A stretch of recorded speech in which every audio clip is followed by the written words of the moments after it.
हिमालय के योगियों की बात करूं तो वो ऐसे भभूत लगा के चलते हैं।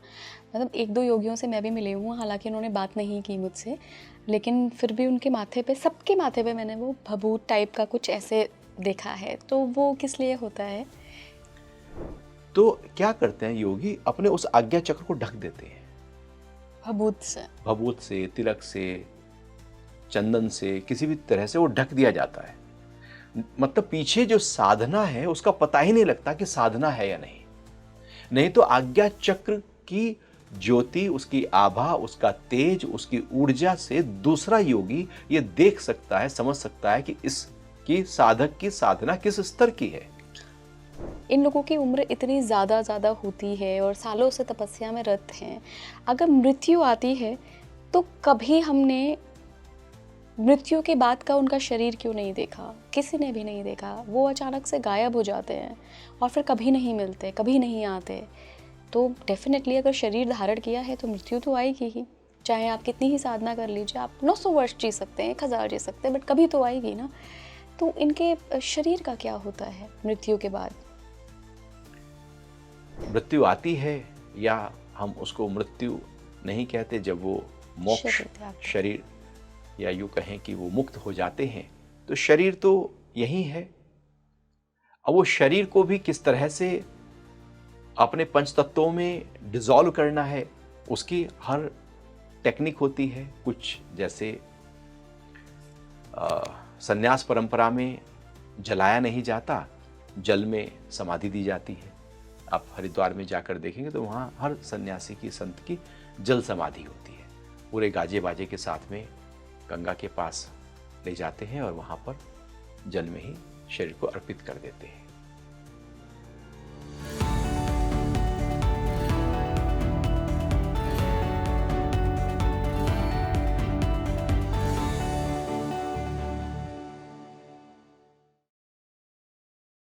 नमस्कार भारत, आप देख रहे हैं स्पीकिंग ट्री। मैं हूं आपके साथ इला गोस्वामी। आज का जो मेरा विषय है ना, वो मेरे दिल के बहुत करीब है और मुझे लगता है वो आप सबके भी बहुत सारे प्रश्न इस विषय के बारे में होते हैं। मैं ना हिमालय के योगियों के बारे में बहुत कुछ जानना चाहती हूँ, क्योंकि आपके अनुभव ऐसे होते हैं कई बार, तो कई प्रश्न मन में आ जाते हैं कि ऐसा क्यों है, ये मिस्टिकल दुनिया क्या है, ये मिस्टिसिज्म क्या है, ये अदृश्य योगी क्यों हैं, और क्या मतलब इनके पीछे का रहस्य क्या है। तो जब मैं रहस्य की बात करती हूँ तो बहुत सारे आपके भी अपने सवाल होते हैं जो आपने मुझे पहले भी पॉडकास्ट के ज़रिए भेजे हैं। तो आज आपको इन्हीं हिमालयन योगियों की रहस्यमय दुनिया से परिचित कराएंगे और एक ऐसे आध्यात्मिक गुरु की दृष्टि से हम बात करेंगे जिन्होंने खुद इन योगियों को देखा है, उनके साथ बहुत ज़्यादा एनकाउंटर हुए हैं इन योगियों के। उन्हें पता है कि ये योगी क्यों ऐसे आम हिमालय में घूमते हुए नहीं मिलते हैं, क्यों ये योगी बहुत ज़्यादा सिद्ध योगी माने जाते हैं, इतने लंबे वर्षों तक कैसे इनकी आयु पहुंच जाती है, क्या ये कोई इंटेंशन से जीते हैं, इनका उद्देश्य क्या होता है, और आम लोगों से ये योगी क्यों नहीं मिलते हैं, क्यों ये सारे साधु महात्मा जो हिमालय की कंदराओं में तपस्या में रत होते हैं, इनके माथे पे एक भभूत या टीका या कुछ भी क्यों लगा होता है, इसके पीछे का रहस्य क्या है। यकीन मानिए इतना रोचक है ना ये पॉडकास्ट और एकदम आई ओपनिंग है। मुझे बहुत अच्छा लगा ये पूरी सारी बातें सुन के और मैं चाहूँगी कि आप आखिरी तक देखिएगा, क्योंकि इसमें हमने मृत्यु के भी एक बहुत खास संकेत पर बात करी है, जो कि योगियों के रहस्यमय दुनिया से ही वो संकेत आता है। तो लास्ट तक बने रहिएगा पॉडकास्ट में। मैं बहुत बहुत स्वागत करना चाहूँगी स्पिरिचुअल गुरु एंड योगाचार्य सुरक्षित गोस्वामी जी का। गुरु जी बहुत बहुत स्वागत है आपका एक बार फिर से स्पीकिंग ट्री पर। हरिओम हरिओम। हरिओम गुरु जी, कैसे हैं आप? मैं बहुत आनंद से हूँ और कोशिश करता हूँ कि हर पल आनंद में ही रहूँ।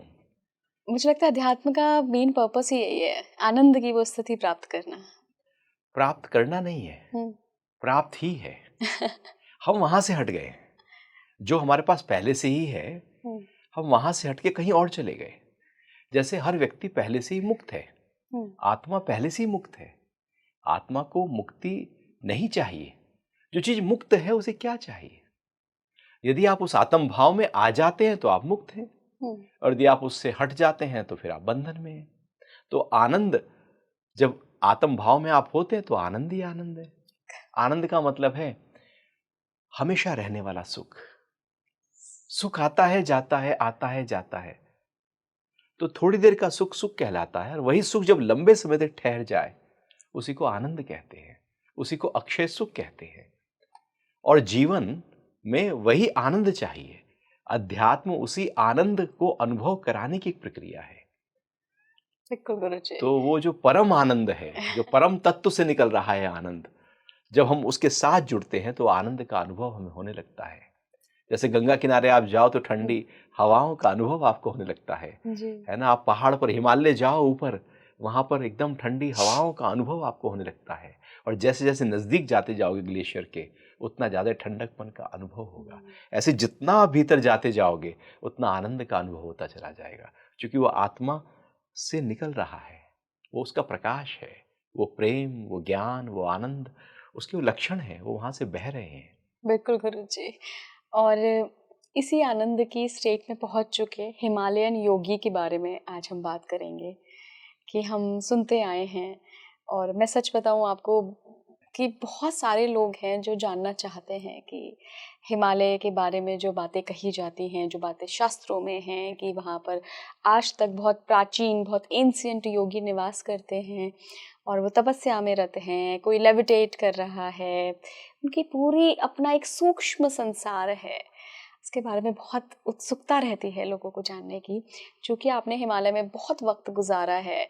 और मैं हमेशा कहती हूँ अपने ऑडियंस से कि मैं किसी ऐसे व्यक्ति से ही बात करना ज़्यादा बेहतर समझती हूँ इन सब मुद्दों में, जो जी कर आए हों उस दुनिया को, जिन्होंने देखा भी हो, सुना भी हो, जाना भी हो। तो आज हिमालय के उन मिस्टिकल योगियों की दुनिया में ले चलते हैं अपने दर्शकों को गुरुजी। असल में हिमालय क्या है? क्या केवल शिव का स्थान है? क्या शिव और शक्ति का स्थान है? क्या नारायण वहां वास करते हैं? क्या वो एकांत है? क्या सिद्ध योगियों का स्थान है? क्या योगी जाकर वहां पर तपस्या करते हैं? क्या वो धरती से, पृथ्वी से ऊपर है, ऊंचाई पर है, गुरुत्वाकर्षण का प्रभाव वहां पर थोड़ा कम हो जाता है? क्या दूर दूर तक फैले एकदम पहाड़ियां और खुलापन है, या वहां दिव्य ऊर्जा है? असलियत में, और या एक महत्वपूर्ण बात, या वहां से गंगा बह रही है और नदियां बह रही है? असलियत में हिमालय इन सब का एक समग्र रूप है। हिमालय अपने आप में एक दिव्यता है, एक ऐसी दिव्यता, यदि आपको उस दिव्यता का अनुभव अपने जीवन में करना हो तो हिमालय होकर आए।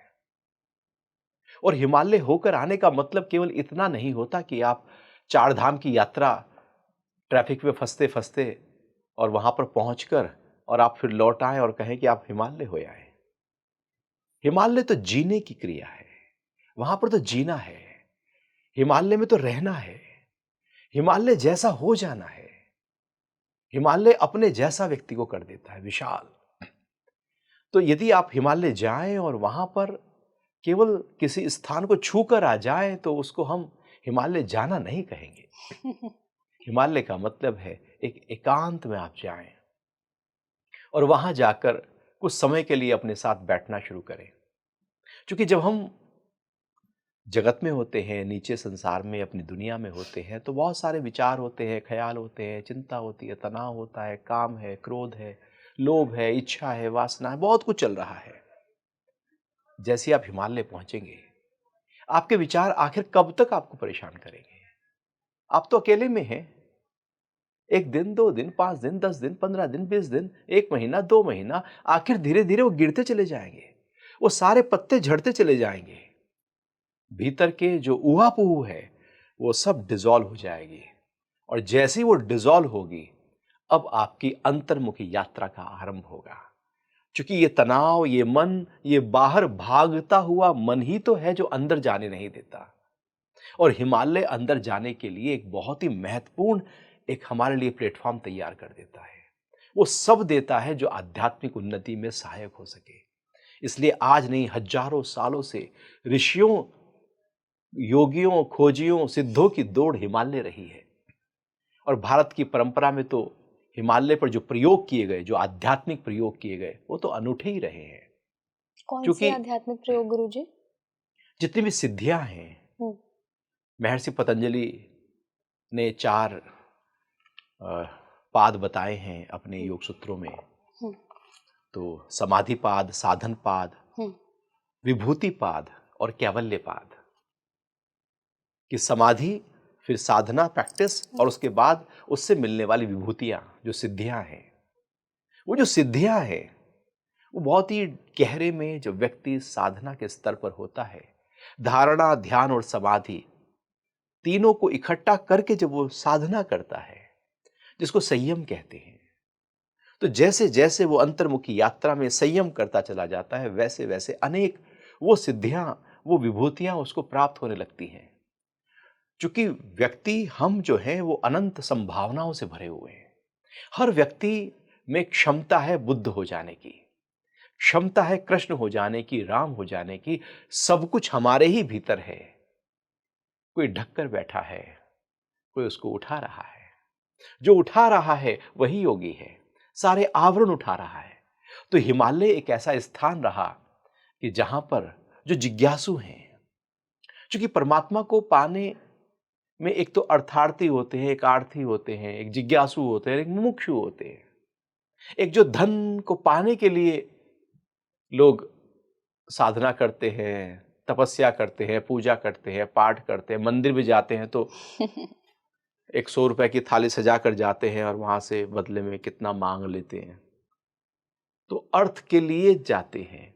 कुछ लोग कष्ट निवारण के लिए जाते हैं और कुछ लोग परमात्मा को जानने के लिए जिज्ञासु हैं, वो अपने को जानने के लिए। तो जो जिज्ञासु हैं वो आध्यात्मिक हो जाते हैं, वही मोक्षु होते हैं।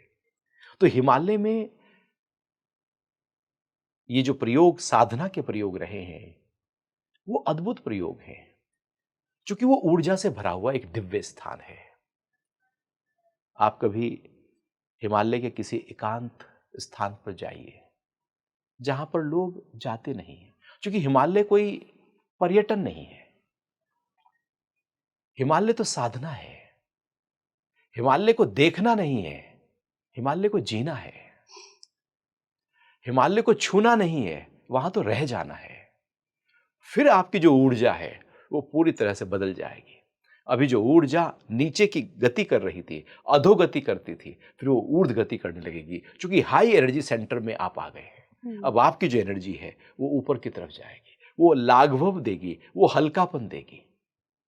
तो जो जिज्ञासु रहे हैं, जो साधक रह रहे हैं, जो चाहते हैं कि जाने अपने को कि मैं कौन हूं, ये शरीर हूं, ये नाम हूं, ये पद हूं, ये इंद्रियां, ये मन, ये बुद्धि, ये विषय, ये इच्छाएं, ये जो चल रहा है, ये मैं हूं या मैं कुछ और हूं। जब ये भाव अंदर से फूटता है कि मैं कौन हूं। एक होता है कि सुना सुनाया, किताब में लिखा है मैं कौन हूं, ये सबसे ऊंचा प्रश्न होता है मानव के लिए। किसी से सुन लिया तो हमने भी कहा हाँ मैं कौन हूं, और फिर हमने किताब में पढ़ लिया तू आत्मा है, तू अजर है, अमर है, तू सनातन है, तू पुरातन है, तू ना कट सकता है, ना जल सकता है, ना मर सकता है। बस इतना रट लिया। ये ऐसे ही है कि जैसे हमने स्विमिंग करना कैसे होता है वो रट लिया। तो जो ये प्रश्न उठता है अंदर कि मैं कौन हूं, रोम रोम से उठता है, हर श्वास से उठता है, हर हृदय की धड़कन से उठता है, हर ख्याल में ये प्रश्न होता है, हर भाव में ये प्रश्न होता है, हर कर्म में ये प्रश्न होता है कि मैं कौन हूं। तो समझो कि पूरी तरह से अंदर आग लगी हुई है कि मैं कौन हूं। ऐसे व्यक्ति साधक होते हैं। फिर वो उस पूरी ऊर्जा के साथ, जैसे हवाई जहाज जब उड़ रहा है पूरी शक्ति लगाता है टेक ऑफ कर लेने के लिए, तो जो पूरी शक्ति लगाकर जब हवाई जहाज ऊपर की ओर उड़ता है, ऐसे ही वो तीव्र तीव्र संवेग चाहिए। शास्त्र कहते हैं तीव्र संवेग, मध्यम नहीं, अधम भी नहीं, तीव्र तीव्र चाहिए। जैसे कोई व्यक्ति डूब रहा हो और अपनी जान बचाने के लिए उसके अंदर जो व्याकुलता होती है कि कैसे भी हाथ पैर मार के मैं अपनी जान बचा लूं, तो जब ये भाव प्रबल होता है और ऐसे व्यक्ति जब हिमालय में जाकर साधना करते हैं तो बहुत ही दिव्यता के साथ में ध्यान की गहराइयों में उतर जाते हैं, क्योंकि अब वो खुद अपने आप को प्योर किए हुए हैं। गुरुजी, आप कभी किसी हिमालयन योगी से मिले हैं जिनको देखकर मैं बिल्कुल शुरुआत के आपके समय जो जब आपने साधनाएं शुरू करी आप दीक्षा ली या उससे पहले जब आपको बड़ी हैरानी हुई हो कि ये भी दुनिया में चल रहा है, ये भी एक दुनिया है, सूक्ष्म जगत की दुनिया, ऐसा कभी कोई किस्सा हुआ है आपके साथ? जब हमने दीक्षा ली तो हमारे गुरु से हमारी बहुत लंबी चर्चा, ज्ञान चर्चा, साधना की चर्चा, शक्तिपात की चर्चा, ये हमेशा रहती थी। क्योंकि हमारे अंदर बचपन से एक जिज्ञासा रही है अपने जीवन के रहस्यों को जान लेने की। तो ये चर्चाएँ काफ़ी हुई, चूँकि जब तक शक्तिपात ना हो जाए, जब तक आप दीक्षित ना हो जाएँ उस परंपरा में, तब तक उस जगत को आप अनुभव ही नहीं कर सकते। वो जगत आपके लिए जैसे है ही नहीं, केवल आप उसकी कहानियाँ सुन सकते हैं। केवल इधर से, उधर से, इस पॉडकास्ट से, इस किताब से केवल कहानियाँ सुन सकते हैं, लेकिन आप उसको अनुभव में नहीं ला सकते कि वास्तविकता में क्या कोई ऐसा भी जगत है जो पैरेलल चल रहा है, लेकिन मेरे साथ मुझे दिख नहीं रहा है। हाँ, बिल्कुल। वो जो जब हम ज्ञान चर्चा करते थे गुरुजी से, तो ये चर्चाएँ रहती थी, चूँकि बहुत जिज्ञासा थी, हमने शास्त्र पढ़े थे, शास्त्र पढ़कर हम पहुँचे थे। अब शास्त्र पढ़ के पहुँचा व्यक्ति कोई और ऐसे व्यक्ति के सामने बैठे जो अनुभव में है, शास्त्र नहीं है उसके मतलब, उससे जो निकले वो शास्त्र, गुरु से जो निकल जाए उसे शास्त्र कहते हैं। और सारे शास्त्र ऐसे ही बने हैं, गुरुओं के मुख से निकली वाणी को शास्त्र कहा है। तो हम पहुँचे थे शास्त्र पढ़कर, वो बता रहे थे अनुभव। अब हम थोड़ा-सा मिसमैच हो रहा था, लेकिन जिज्ञासा थी, तो हमने कहा, पतंजलि ने कहा है विभूति, तो कहने लगे हाँ, वो तो होता ही है, उसमें कोई बड़ी बात थोड़ी है। लेकिन ये जो विभूति है, ये जो सिद्धि है, इनका क्या कीजिएगा? क्योंकि जो साधक है, उसको कीर्ति नहीं चाहिए, उसको धन नहीं चाहिए, उसको पद नहीं चाहिए, आपको कुछ चाहिए नहीं। वो तो सब छोड़कर आया है। जो छोड़कर आया है, वो फिर क्यों पाना चाहेगा उसको? तो वो इसलिए जो योगी हैं, वो अपनी सिद्धियों को, अपनी विभूतियों को, अपनी साधना को सब छुपा देते हैं। क्योंकि ये ज्ञान सारा गोपनीय है। जितना इसको गोपनीय रखा जाएगा, उतना ये फलीभूत होगा। और जितना इसको प्रकट कर दिया जाएगा, उसका फल, चूंकि अब वो फल आ गया आपके सामने। आपने कोई कार्य किया और उसका एक फल आया आपके सामने, तो उस कार्य वो खत्म हो गया वहां पर। आपने पानी पिया, प्यास मिट गई, पानी ने अपना कर्म किया, बात खत्म। आपने एक प्रैक्टिस की, अब आपने उसकी कीर्ति पाई, अब कीर्ति पाई तो उसका फल आ गया उस प्रैक्टिस का, बात खत्म। और लोग जाते हैं तीर्थाटन पर घूमने फिरने के लिए, और वहां पर जाकर सेल्फी लेते हैं, फोटो लेते हैं, इंस्टा पे डालते हैं, फेसबुक पे डालते हैं। आपने अपनी कीर्ति की, बस कीर्ति के लिए तो आप गए थे, वो खत्म। तो इस तरह से जब आप किसी भी दिव्य कर्म की कीर्ति ले लेते हैं, तो वो कर्म अपना फल दे चुका है। इसलिए सारी साधना गोपनीय थी, बताया भी नहीं जाता था। गुरु भी अपने शिष्य को, जब तक शिष्य पूछता नहीं था, बताते नहीं थे। और तब तक नहीं बताते थे जब तक शिष्य उस स्थिति में ना आ जाए कि वो समझ सके और उस गोपनीयता को गोपनीयता के साथ रख सके। तो वो जब हमने ज्ञान चर्चा शुरू की, तो उन्होंने कहा, बेटा ये सब गोपनीय है, मैं हूं इसमें, लेकिन बेहतर है कि आप प्रैक्टिस करो, अपना अभ्यास आप करो, और फिर देखो क्या अनुभव हो रहा है। और उस अनुभव को स्पीड हम तेज करेंगे, लेकिन मेरे अनुभव से आपका कुछ नहीं होगा, मेरी सिद्धि से आपका उद्धार नहीं होगा। तो उन्होंने कहा, मेरे भोजन करने से तुम्हारा पेट नहीं भरेगा। तो इसलिए मैंने क्या भोजन किया, वो बताऊं ना बताऊं से क्या होगा तुम्हारा। तो मुझे बात कुछ लगी, जची, तो फिर हमने उस प्रैक्टिस को, साधना को करना शुरू किया। और 3-4 घंटे रोज, सुबह के समय और फिर शाम को भी। फिर ऐसी एक जैसे लत होती है ना, लत होती है, किसी शराबी को शराब की लत होती है, कई बार वो सुबह उठते ही वो कुल्ला भी शराब से ही कर लेते हैं। कुछ लोग ऐसे होते हैं कि लत है सिगरेट की, तो सुबह उठते ही सबसे पहले सिगरेट पीते हैं, रात को सोने तक सिगरेट ही चेन स्मोकर हो जाते हैं। लत है, हर काम की वो एक लत हो जाती है। ऐसे हमें ध्यान की लत हो गई। ऐसी लत हुई कि बस अभी लंच करना है, लंच में थोड़ा सा टाइम लग रहा है तो हम ध्यान में बैठ गए। वाह। जब भी मौका मिला ध्यान में बैठ गए। मुझे याद है कि सुबह ही बैठे हैं और दिन में ही बैठे हैं, सांझ को ही बैठ गए, रात को ही बैठ गए। किसी योगी से मुलाकात हुई गुरुजी कभी आपकी? हाँ, जब हम साधना में थे तो कोशिश करते थे कि हिमालय को थोड़ा सा अनुभव एक्सप्लोर करें, करें। एक्सप्लोर करें, थोड़ा ऊपर चढ़े, एकांत की तरफ गए। जैसे ही आप जो हिमालय की जो रास्ते हैं जहाँ पर लोग ट्रैफिक के साथ जाते हैं, भीड़ के साथ जाते हैं, वहाँ पर योगी नहीं होते। यस। वो वहाँ से दूरी बनाने लगते हैं, वो थोड़ा और दूर जाएँगे।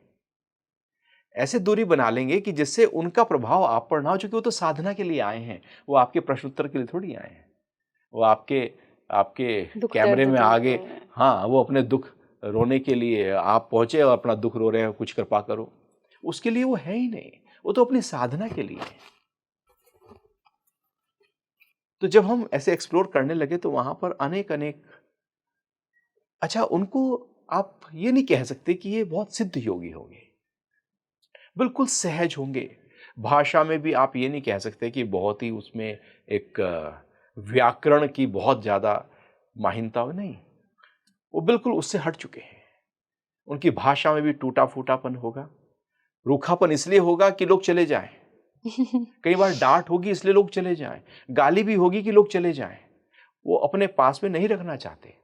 क्योंकि यदि उनके पास लोग चिपक गए तो उनकी साधना रुक गई। तो ऐसे ही जब मैं भी एक्सप्लोर कर रहा था तो मुझे एक बार एक धोती पहने हुए थे ऐसे, और साफा और बनियान सा डाला हुआ था, कमंडल से हाथ में वो चले जा रहे हैं। मौसम ठंडा था, हमने तो स्वेटर वेटर पहन रखा था। और तो मुझे लगा कुछ तो है। मैं पीछे पीछे चला, उनकी स्पीड तेज हो गई। मैंने थोड़ा सा सोचा कि दर्शन हो जाएं, मैं पीछे हूँ, वो आगे हैं। तो स्पीड तेज हो गई और मैं देख ही रहा था दाएं बाएं कि वो सामने है ही नहीं, अब है ही नहीं, गायब। गायब। मतलब धीरे चल रहे हैं, बैठे हैं, दूर से देखा बैठे हैं, शायद उन्होंने देखा मुझे कि आ रहा है कोई, चले, उन्हें लगा होगा चले जाएंगे। मैं चला पीछे, स्पीड तेज हुई, उन्हें लगा कि नहीं ये तो पीछे ही आ रहे हैं। मेरी नजर दाएं बाएं हुई, क्योंकि पहाड़ पर जब चढ़ना होता है तो आप नजर सामने देखते हुए नहीं चल सकते। तो वो साफ गायब। हम देख रहे हैं दाएं बाएं, मुझे दिख नहीं रहे। तो जब उन्हें लगता है कि कोई आ रहा है तो वो लुप्त हो जाना चाहते हैं, क्योंकि वो अदृश्य हो जाना चाहते हैं, क्योंकि उन्हें लगता है कि साधना में विघ्न होगा। तो आज भी हिमालय में ऐसे नहीं, न जाने कितनी बार एक बार हम बद्रीनाथ में थे, उससे ऊपर व्यास गुफा है, वहाँ पर व्यास गुफा से थोड़ा सा ऊपर जाते, माना गांव जो है उससे थोड़ा सा ऊपर, वहाँ जाने को मना करते हैं। साइड से एक ट्रेल जा रहा था, वहाँ पर ऊपर गए थोड़ा, तो वहाँ एक एक सज्जन बैठे थे, बिल्कुल साधारण से। मैंने ज्ञान चर्चा शुरू की तो उन्होंने ज्ञान चर्चा शुरू कर दी। अब हम ध्यान की बात कर रहे हैं, वो ध्यान की गहराइयों की बात करने लगे। मेरा वो लेवल नहीं था। मैं वो जैसे फिर मैंने थोड़ा सा, और उन्हें लगा जिज्ञासु आया है, कुछ बात तो करें। ये बात करीब 25 साल पुरानी बात है। अच्छा। 25-30 साल पुरानी। तो हमने और बात की, तो उन्होंने और बात की। फिर वो समाधि की अलग अलग स्तर की बात कर रहे थे, स्टेजेस की बात कर रहे थे कि और कैसे कैसे और गहरा गहरा गहरा। जैसे महर्षि पतंजलि ने समाधि में 4 प्रकार की समाधि संप्रज्ञात बताई, फिर वो असंप्रज्ञात बताई। बहुत ही गहरे स्थिति पतंजलि डिटेल में बताते हैं। ऐसे वो एकदम बिल्कुल साधारण भाषा में वो जो टेक्निकल चीज़ें हैं, वो जो व्याकरण की भाषा में लिखे हुए सूत्र हैं, उनको इतना सहज तरीके से बात कर रहे थे जैसे कि वो उसको जी रहे हों। एक है हम शास्त्र पढ़ रहे हैं, एक है वो उसको जी रहे हैं। तो हमने चर्चा की और काफ़ी देर तक हम उनसे चर्चा करते रहे और इतना ज़्यादा आनंद से हम भर गए थे। तो उन्होंने कहा आप बैठो। तो हम बैठे कि आप ध्यान में बैठो। हम ध्यान में बैठे तो उन्होंने कुछ अ, थोड़ी देर मैं नहीं समझता कि क्या किया, चूँकि मैं आँख बंद किए था। मुझे लगा जैसे कुछ एनर्जी फिर का रहे हो। कुछ हो रहा है, कुछ मूवमेंट हो रहा है। हुँ।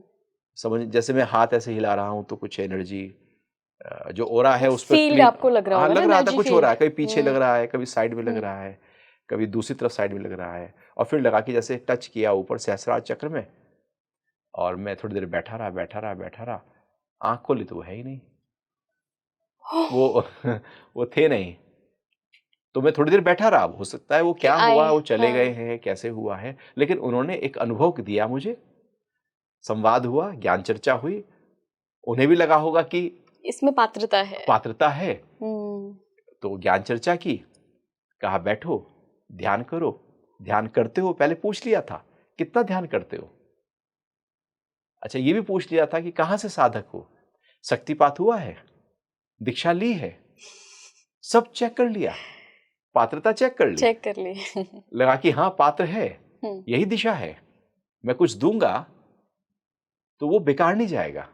हाँ, वो सही दिशा में लगेगा। हाँ, तो वो बस एक अनुभव दिया, वो अनुभव साथ है।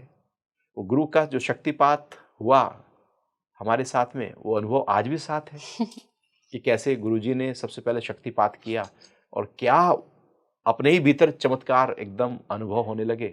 क्योंकि ये सब अनुभव का विषय है, इसको उजागर करने की ज़रूरत होती नहीं है, क्योंकि साधनाएँ सारी गोपनीय होती हैं नहीं होते हैं। और जितनी इसको गोपनीय रखी जाएगी, उतना ये फलीभूत होती रहेंगी। गुरुजी जो ये हिमालय के योगी होते हैं, जनरली अगर हम बाकी साधकों की बात करें तो हम उनके टीका, चंदन का, लाल रोली का या कोई भी अन्य केसर वगैरह का टीका देखते हैं। लेकिन जब मैं पर्टिकुलरली हिमालय के योगियों की बात करूँ तो वो ऐसे भभूत लगा के चलते हैं। मतलब 1-2 योगियों से मैं भी मिली हूँ, हालाँकि उन्होंने बात नहीं की मुझसे, लेकिन फिर भी उनके माथे पे, सबके माथे पे मैंने वो भभूत टाइप का कुछ ऐसे देखा है। तो वो किस लिए होता है? असलियत में याज्ञा चक्र एक अद्भुत चक्र है। जब हम कुंडलिनी साधना में आगे बढ़ते हैं तो हमारे जो मूलाधार, स्वादिष्ठान, मणिपुर, अनाहत, विशुद्ध, आज्ञा और सहस्रार चक्रास हैं, ये अपनी ऊर्जा को बिखेर देते हैं। ये जागृत होने लगते हैं, और जब ये जागृत होते हैं तो कुंडलिनी शक्ति जागृत हो जाती है। अब जैसे जैसे आज्ञा चक्र जागृत होता है, चूंकि ये सबसे महत्वपूर्ण चक्र है और ये इसका स्थान ये है, और जैसे जैसे पहले ये ऊपर होता है, जैसे जैसे साधक साधना करता जाता है, आज्ञा चक्र बिल्कुल सेंटर में धीरे धीरे नीचे आ जाता है, फिर वो बिल्कुल आंखों के मध्य में आ जाता है। साधना से वो चक्र एकदम प्रभावित हो जाता है, बहुत ज़्यादा ऊर्जा से भर जाता है, क्योंकि वो आज्ञा में आ जाता है, गुरु की आज्ञा में आ जाता है, और उसी से ही अब सारे चक्र अलाइन हो जाते हैं। एक चक्र ऐसा कि जिसके जागृत होने से सब जागृत हो जाए। अब वो जो जागृत हो जाता है, वो दिव्यता लिए हुए है, और जो वो दिव्यता लिए हुए है, तो अब साधक साधना नहीं भी कर रहा है तब भी उसकी दिव्यता तो आज्ञा चक्र पर प्रकट हो ही गई है। तो क्या होता है कि आज्ञा चक्र जब जागृत हो जाता है तो सामने वाला कोई भी सम्मोहित हो जाता है। वो यदि उस शक्ति को, उस दिव्यता को अनुभव नहीं कर सकता, समझ नहीं सकता, तो उसके लिए बड़ा अटपटा हो जाता है, वो एकदम उसकी स्थिति गड़बड़ा जाती है। हुँ। तो क्या करते हैं योगी, अपने उस आज्ञा चक्र को ढक देते हैं, भभूत से। भभूत से, तिलक से, चंदन से, किसी भी तरह से वो ढक दिया जाता है। मतलब पीछे जो साधना है उसका पता ही नहीं लगता कि साधना है या नहीं। नहीं तो आज्ञा चक्र की ज्योति, उसकी आभा, उसका तेज, उसकी ऊर्जा से दूसरा योगी ये देख सकता है, समझ सकता है कि इसकी साधक की साधना किस स्तर की है, क्योंकि वो जागृत हो गया है। हुँ। क्योंकि हाव भाव, उठना बैठना, बोलना चालना, भाव भंगिमाएं, ओढ़ना, सब कुछ कुछ कहता है। और ये बाकी चक्र तो और छुपे हुए हैं, ये चक्र तो एकदम प्रकट हो जाता है सामने। तो साधक अपनी साधना को गोपनीय रखने के लिए, और दूसरा सामने वाला उसे सम्मोहित ना हो उसके लिए उसको ढक देते हैं। तो बड़ा तिलक लगाकर, चंदन लगाकर वो ढक दिया जाता है। तो ये उसका एक आध्यात्मिक पहलू है। लेकिन यदि सामान्यतः देखा जाए, उसके अनेक पहलू और भी हैं कि जिनका वो आज्ञा चक्र जागृत नहीं है, वो भी तो तिलक लगाते हैं, वो भी टीका लगाते हैं। अब वो इसलिए लगाते हैं कि उनका जागृत हो जाए, वो इसलिए लगाते हैं कि उनका ध्यान आज्ञा चक्र की तरफ टिका रहे। जब आप टीका लगाते हैं चंदन का, तो आप पाएंगे बड़ा शीतलता का अनुभव हो रहा है। आपका ध्यान घूम घूम के वहीं आएगा, लौट लौट कर वहीं आएगा। और जब ध्यान बार बार आज्ञा चक्र पर आएगा, तो आज्ञा चक्र मन का घर है, मन का अपना घर है। अभी मन के विचार ख्याल मन का घर नहीं है, ये मन जैसे कहीं बाहर पड़ा है। और जब मन आज्ञा चक्र से लीन होता है, तल्लीन होता है, जुड़ जाता है, तो वो अपने घर में आ जाता है और वो शांत हो जाता है, मन मना भव हो जाता है। तो जब हम टीका बिंदी तिलक चंदन लगाते हैं, तो अपने अपने मन को बार बार माथे की तरफ लाते हैं। आपने टीका लगाया है, आप शीशा देखेंगे तो अपना टीका देखेंगे, तो कोशिश करते हैं कि बार बार वो ध्यान यहां आए। और जब ध्यान यहां आएगा तो एकाग्रता बार बार बनती जाएगी। तो टीका बिंदी तिलक चंदन लगाने का लक्ष्य पहले यही था कि दिन में यदि 10 बार भी ध्यान लौट लौट के यहां आ रहा है, तो व्यक्ति के मन में बिखरापन कम हो जाएगा। वो जो भाग रहा है मन इधर से उधर, वो वहां से हटकर यहां आने लगेगा, क्योंकि वो एक उपाय कर लिया हमने, एक विधि कर ली। और वो विधि ये तो हो गया कि जिनका जागृत नहीं है वो कैसे अपने मन को एकाग्र करे। अब इसका एक और प्रयोग था, वो प्रयोग था चिकित्सीय प्रयोग, कि जब वैद्य, चूंकि जो आयुर्वेद की परंपरा रही है हमारी, वो योग की साधना की परंपरा भी है, वो एक समावेश है, जीवन जीने की कला का समावेश है। तो जब लगता था कि ये बिल्कुल मृत शैया पर है व्यक्ति, तो जो वैद्य है वो चंदन का टीका उसको लगा देते थे। और चंदन का टीका थोड़ी देर बाद ही आप देखेंगे कि चंदन जो है वो सूख जाता है। लेकिन जब चंदन का टीका लगने के बाद सूखना बंद हो जाए, तो समझो मृत्यु निकट आ गई। अब शरीर की जो गर्माहट है, जो गर्मी है, वो प्राण ने खींचनी शुरू कर दी। जो आज्ञा चक्र की शक्ति है वो खींचनी शुरू हो गई है। धीरे धीरे प्राण शरीर की सारी शक्तियों को इकट्ठा करता है मृत्यु से पहले। इंद्रियों की शक्ति इकट्ठा करेगा, मन की शक्ति इकट्ठा करेगा, बुद्धि की शक्ति इकट्ठा करेगा, चक्रों की शक्ति इकट्ठा करेगा, कुंडलिनी इकट्ठा करेगा, सब कुछ इकट्ठा करेगा और वो इस शरीर से निकल जाएगा। तो देखते थे, अच्छा ये चंदन तो अब गीला है, सूखा नहीं हो रहा है, तो समझो कि अब अंत समय आ गया है। और जैसे वो अंत समय आ गया है, तो अब उसको अध्यात्म का, कि प्रभु का स्मरण का, और जो आसपास का जो माहौल था, घर के जो सदस्य थे, अब वो कहते थे वैद्य कि अब उस जो दिव्यता है, वो माहौल है, आध्यात्मिकता है, उसको थोड़ा बढ़ा दीजिए, जिससे ये अपने शरीर को त्यागते हुए उस भाव में आ जाए। और जब वो उस भाव में आएंगे तो नया जन्म शायद ना हो, और हो तो दिव्यता के साथ हो। तो ये भी एक तिलक का अपना प्रभाव रहा है। और इसके अलावा गुरु जब शिष्य को शक्तिपात करते हैं, तो वो इसी आज्ञा चक्र को टच करके शक्तिपात कर देते हैं। तो वो छेड़ते हैं, टच करते हैं, या टच करके उसको गहरे से दबाकर उसको रोटेट करते हैं, उसको प्रेशर डालते हैं और अपनी शक्ति को ट्रांसफर कर देते हैं। और गुरु अपनी शक्ति को जैसे ही आज्ञा चक्र में ट्रांसफर करता है, वो आज्ञा चक्र जो अभी सुप्त है, जो सोया हुआ है, वो एकदम जागने लगता है। और जैसे ही वो जागता है, गुरु समझ जाते हैं कि अब एनर्जी ट्रांसफर हो गई है। उसी को शक्तिपात या दीक्षा कहा जाता है। गुरु जी, एक बहुत अहम सवाल, जो कि आप उत्तराखंड से ही हैं, आप हिमालय की गोद में पले बड़े हैं, आते जाते रहे हैं, आपकी दीक्षा भी वहीं हुई है। ये सवाल मैं इसलिए कर रही हूँ क्योंकि अक्सर मैं भी पहाड़ों पे जाती हूँ और मुझे बड़ा मज़ा आता है, जो वहाँ के लोकल लोग हैं ना, मतलब शहर के नहीं, गांव के जो बड़े बुज़ुर्ग लोग हैं, उनसे कहानियाँ सुनना, पहाड़ों के बहुत अलग अलग किस्से होते हैं। तो इन हिमालयन योगियों पे ही हमारी बात हो रही थी, तो मैंने उनसे पूछा, मैंने कहा इन लोगों की उम्र इतनी ज़्यादा होती है और सालों से तपस्या में रत हैं, अगर मृत्यु आती है तो कभी हमने मृत्यु के बाद का उनका शरीर क्यों नहीं देखा? किसी ने भी नहीं देखा। वो अचानक से गायब हो जाते हैं और फिर कभी नहीं मिलते, कभी नहीं आते। तो डेफिनेटली अगर शरीर धारण किया है तो मृत्यु तो आएगी ही। चाहे आप कितनी ही साधना कर लीजिए, आप 900 वर्ष जी सकते हैं, 1000 जी सकते हैं, बट कभी तो आएगी ना।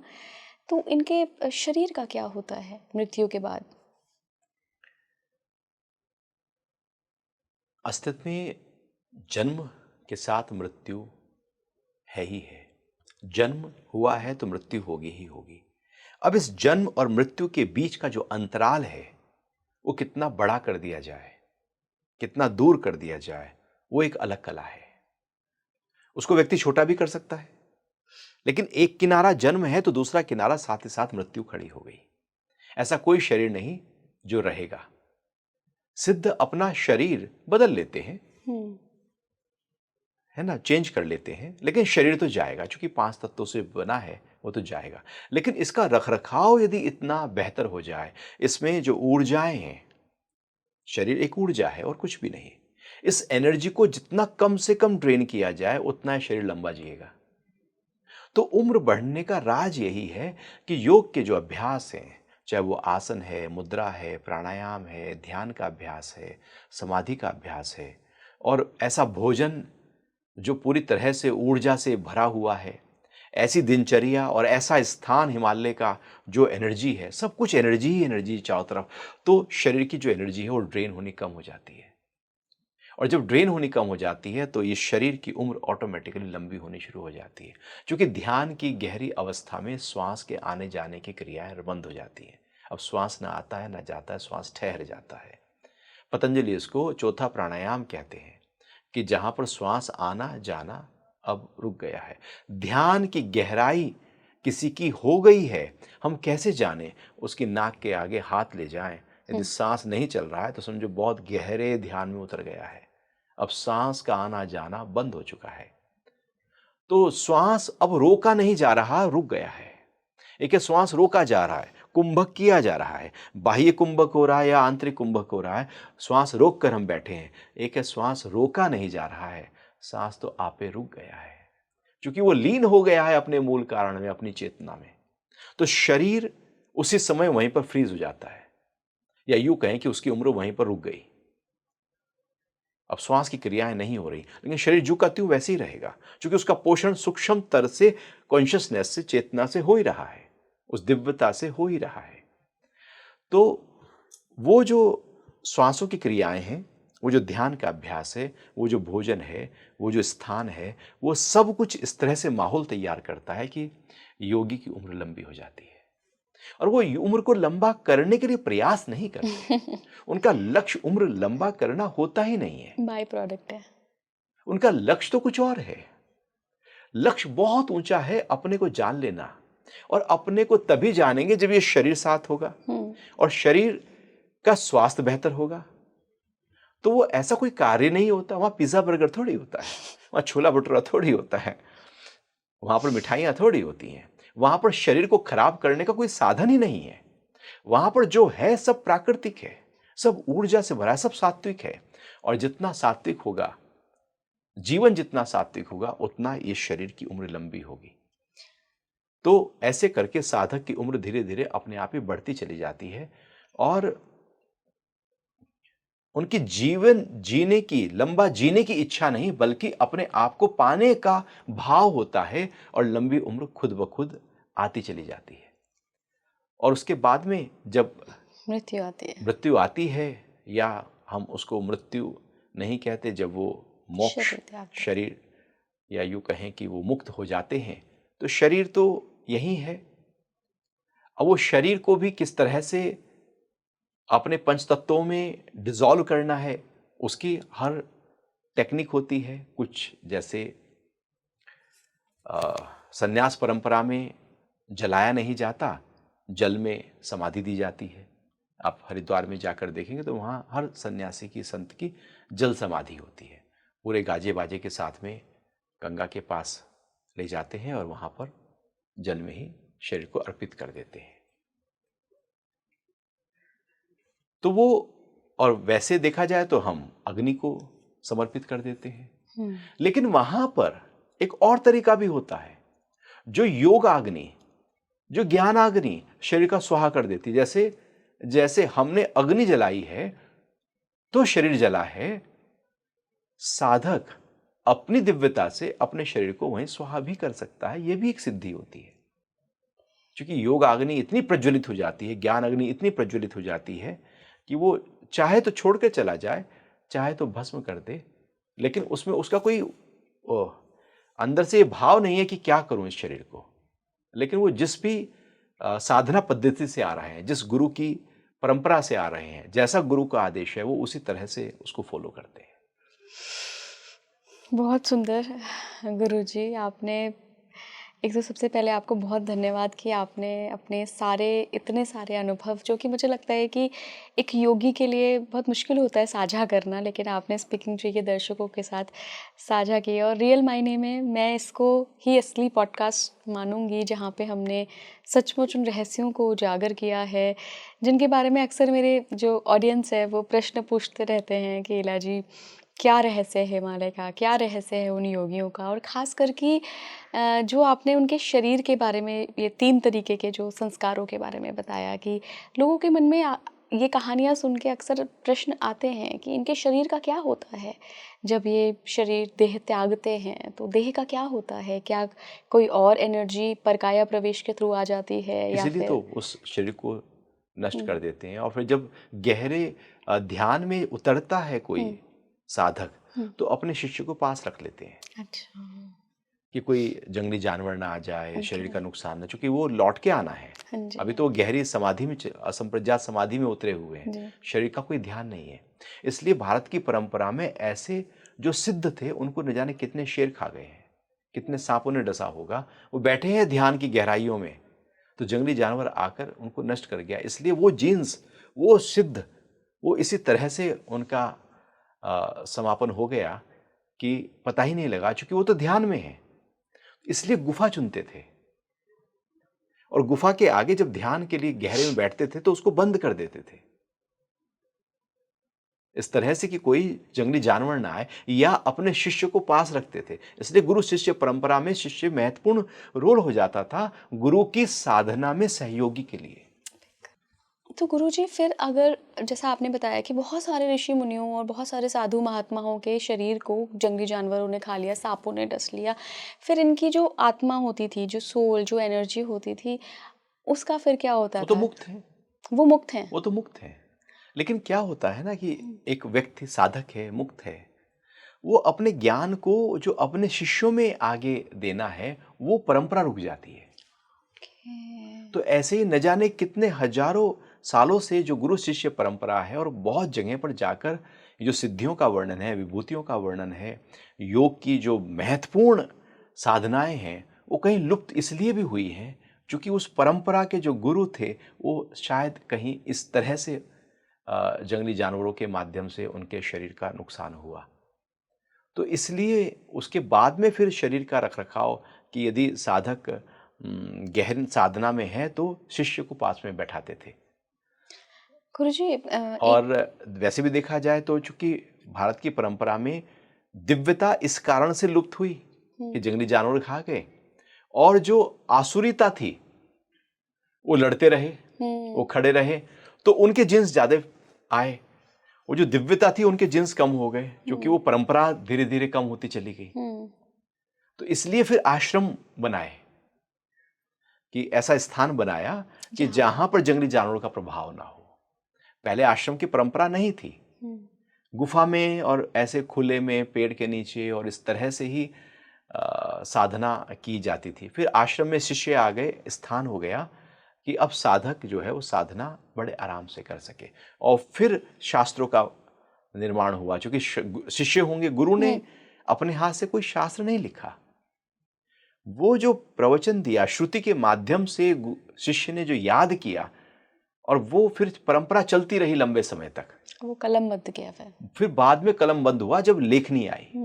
उससे पहले तो गुरु ने बोला, शिष्य ने रटा, याद किया, अनुभव किया, जीवन में उतारा, फिर अपने शिष्य को दिया, उसने उसको उसी बिल्कुल चूका त्यों अपने अंदर ले गया, अनुभव में लिया। और ये परंपरा न जाने कितने सैकड़ों सालों तक चलती रही होगी। फिर जब लिपि आई, फिर उसको लिखा गया, फिर वो जब शास्त्र बना। पाणिनि आए होंगे, हाँ, व्याकरण की रचना हुई होगी, उसके फिर वो बाद शास्त्र फिर बने। शास्त्र बने होंगे और कलमबद्ध किया होगा। गुरुजी, एक प्रश्न और है मेरा कि जो इतने बड़े लेवल के साधक होते हैं, इनको शरीर से बाहर जाना भी आता है और शरीर के अंदर आना भी हाँ, आता है और बहुत देर तक ये बाहर जा सकते हैं, जिस पे हमने पिछले पॉडकास्ट में बात भी की थी। जैसे आदिगुरु शंकराचार्य जी का भी परकाया प्रवेश का उनका भी वर्णन मिलता है। तो मान लीजिए 2 साधक हैं और दोनों साधकों ने आउट ऑफ बॉडी एक्सपीरियंस किया और वो शरीर के बाहर दोनों साधक हैं, उनका जो कॉन्शियसनेस है वो बाहर चली गई है। तो क्या ये संभव है कि एक्सचेंज हो जाए बॉडी का? नहीं, पहले साधक की वो जो सूक्ष्म शरीर है वो अपनी नाभि से कनेक्ट होता है। महीन जिसको हम कहते हैं कि डोर से, वो उसी से कनेक्ट है। वो कनेक्शन छूटता नहीं है? वो कनेक्शन नहीं छूटता, वरना मृत्यु हो जाएगी। वरना मृत्यु है, मतलब मृत्यु नहीं, मतलब शरीर अलग हो गया, वो मुक्त है, लौट के वहां पर आना मुश्किल होगा। अच्छा। तो लौट के आने के लिए कोई ना कोई कनेक्ट चाहिए। तो वो जो महीन धाग है, यानी कि जिसको हम सिल्वर कोड कहें, वो है, तो वहीं पर ही आएगा लौट कर। गुरुजी, यहाँ पे एक प्रश्न ये भी आता है, जो हम वेस्टर्न कल्चर से एक बहुत इम्पॉर्टेंट टर्म लेते हैं कि पजेस कर लिया बॉडी को, किसी दूसरी इविल आत्मा ने शरीर के अंदर आ गया, तो ये तो फिर संभव ही नहीं है। अगर हमारी खुद की कॉन्शियसनेस का ही ये शरीर है, हमारे ही सूक्ष्म शरीर का शरीर है, तो कोई और सूक्ष्म शरीर हमारे अंदर कैसे आ सकता है? लेकिन नेगेटिव एनर्जी का तो इम्पैक्ट हो सकता है ना हमारे ऊपर। यदि हमारी एनर्जी वीक है तो कोई नेगेटिव एनर्जी तो अपना प्रभाव दिखा सकती है ना। पर कोई दूसरी सोल हमारे अंदर नहीं आ सकती। सोल नहीं आ सकती, लेकिन वो नेगेटिव एनर्जी हमारे आसपास, हाँ, वो हमारे विचारों को प्रभावित करेगी, शरीर पर प्रभावित करेगी, वो आसपास घूमती रहेगी, अंदर नहीं जाएगी, लेकिन वो प्रभावित कर देगी। और ऐसा लगेगा जैसे वो अंदर आ गई। अंदर आ गई मतलब हम भी तो है ना। हाँ। तो हम नहीं रहे क्या उस समय? हम भी तो हैं ही। यस। हम हैं, हमारे साथ कोई और एनर्जी, हम क्या हैं? हम भी एनर्जी हैं। कोई और एनर्जी का प्रभाव हो गया है और वो फिर चली भी जाएगी। यदि वो आ गई तो फिर रह ही जाए ना, फिर वो चली भी जाती है किसी उपाय से, किसी तरीके से। तो जो चीज बाहर से आएगी वो बहुत ही ऊपर के स्तर पर होगी, फिर वो चली जाएगी, लेकिन वो रह नहीं पाएगी, रहेगी नहीं हमेशा के लिए। तो जो शंकराचार्य ने परकाया प्रवेश किया तो था, अपने शरीर को शिष्य के साथ में बैठाकर रखा था कि उसका ध्यान रखो, परकाया प्रवेश किया, वहां अनुभव लिया, लौटकर शरीर में आ गए। तो वो अनुभव लेना संभव है? हाँ, कि लेकिन जब वो लेकिन वो राजा भी तो मृत्यु हो गई थी ना उसकी। तो लेकिन वो तो डोर से अपने नाभि से जुड़े होंगे ना शंकराचार्य, वो डोर उन्होंने कैसे काटी और राजा के शरीर में कैसे गए?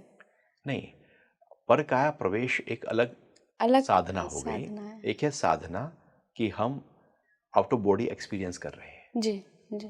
वो हम डोर से बंधे हैं, एक्सपीरियंस कर रहे हैं ब्रह्मांड का, लौट के आ गए, ये प्रक्रिया हो गई। परकाया प्रवेश में शरीर की संभाल है,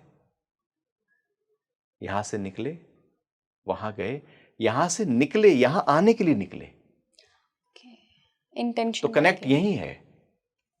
यदि कनेक्ट ना हो तो लौट के आना मुश्किल हो। तो डोर अब भी है, तो डोर है, लेकिन वो जो शरीर है दूसरा, वो जिंदा नहीं है, वो मृत हो चुका है। जिंदा शरीर में प्रवेश नहीं किया उन्होंने, मृत शरीर में प्रवेश किया कि उनका जीव निकल चुका है। अब अपना जीव वहां डाला, वो अनुभव किया, लौट कर आए, मंडन मिश्र की पत्नी को फिर आंसर किया, तो अनुभव लिया। हाँ, इस तरह से। लेकिन वो शरीर की संभाल चाहिए, कनेक्ट चाहिए, लौट के वहीं आना। तो ये परकाया प्रवेश की प्रक्रिया है। बहुत बहुत धन्यवाद गुरुजी जुड़ने के लिए। हरिओम। आपको ये पूरा पॉडकास्ट कैसा लगा मुझे ज़रूर बताते हुए जाइएगा, और मुझे पूरी उम्मीद है कि इस पॉडकास्ट को आपने यहाँ तक आखिरी तक सुना होगा, क्योंकि 1 मिनट के लिए भी मेरा ध्यान नहीं हटा है गुरुजी की बातों से। चूँकि कहते हैं ना कि जब आप बिल्कुल वो जानकारी ग्रहण करते हैं जो कि एक साधक की आंखों देखी बात होती है या उनका अनुभव होता है, तो वो फिर कहानी नहीं होती है, वो अनुभव होता है। और अनुभव सुनने में जो मज़ा आता है ना, और जो वाकई में एक अंदर के जो प्रश्नों का उत्तर मिलता है, वो एक अलग ही लेवल की बात होती है। कमेंट बॉक्स में बताते हुए जाइएगा अगर आप यहाँ तक सुनकर पॉडकास्ट से एग्जिट ले रहे हैं। जुड़े रहिए स्पीकिंग ट्री के साथ। नमस्कार। हरिओम।